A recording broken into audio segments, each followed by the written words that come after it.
Now sometimes we can go ahead and undo one of these pieces to get access to the nailing flange and then see if there's anything printed on there that would help us identify the manufacturer and the specific color for this siding if we need to get a match for pieces that are either broken or missing.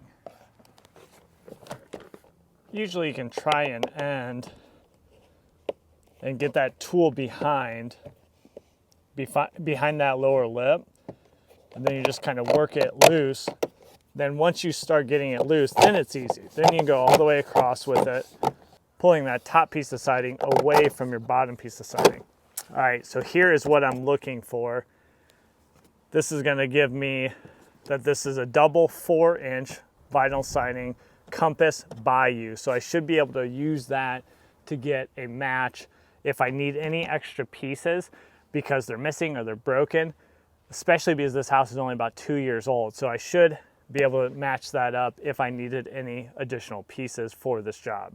Now, hopefully that helped you out, and the vinyl siding tool is critical. So you'll see a link right below the video in the description. Now, if you have something like this where your vinyl siding is about 25 years old, it's gonna be a lot harder to get a color match because of all the fading that's happened over the multiple decades. You can check out this video right here where I replaced a corner of our vinyl siding, and I also had to do a paint match to try to get that to match up. So that might be a better option for you depending on how old your vinyl siding is. So thanks for joining me in this video, and we'll catch you on that next one. Take care.